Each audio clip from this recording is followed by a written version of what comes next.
Dressing Dad on Father's Day and beyond. We have some timely do's and don'ts for the men in your life. Fashion designer who's worked in New York, LA, Hollywood, Lori Mendelsohn now runs her own company here in Wisconsin called Uncommon Man, and she's here to help. Lori, thank you so much for being here. Thank you, Vince. We're talking about what I should call you. What is your business now? What do we call you? You've done with the fashion designing and now you're fashion consulting? Now, I'm fashion consulting. I'm giving tips to men how they can look their best and make the best impression, and what things they really need to have in their wardrobe. We'll get to some of the don'ts specifically here in a moment, but generally when men fail in fashion or wardrobe, what's their problem?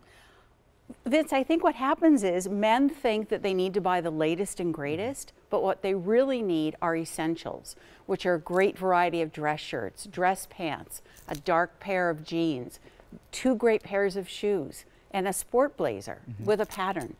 And then they what, just mix and match those things? Yes. I mean, you just described really utilitarian items. Yes, yes.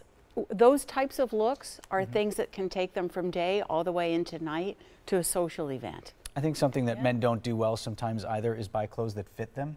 Either they've gained weight or they've lost weight or whatever, or they just don't know what they're doing. Right. Is that an area that men could improve? Absolutely. They don't see themselves, and they only have one chance to make a first impression, so it has to be right, they have to look sharp, and things have to look good on them and fit, exactly what you said. All right, so you talked about things that they should do. You say you brought a couple of examples of the don'ts. Yes. Let's go through that here. Yes, so what most men do is they look at colors and they say, oh, this goes together. Perfect. It doesn't clash, so therefore it matches. Exactly. So this don't is, we're talking about going out for a Father's Day brunch. Okay. This is a swim trunk, and the way that you know is there is a lining in here. Fair enough. So most guys would say this works because it goes with this. Brownish and brownish, sage. Yes. Sure. So this is a little dressier looking, this is clearly sporty, and this is also kind of a drab color and doesn't look good on most men. And especially if they have a few extra pounds, the horizontal stripe really not helping you. Exactly. It accentuates the problem area.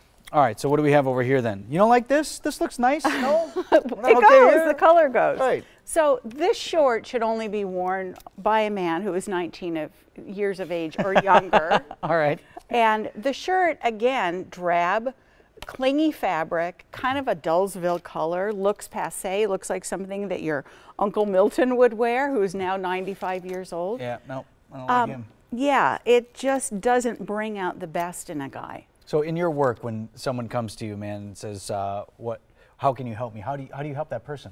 So what I first do is I take an inventory of what they have at home and see what will work and what will not work. You literally go through the closet. I will go in their closet. Yes, I will go in their closet. We'll save what works, what doesn't, and then I'll make a list, a shopping list, or suggest lookbooks for them of what they should be buying.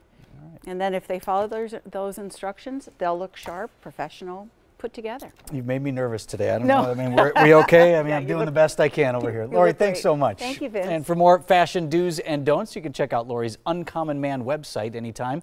We set up a link on our website, tmj4.com.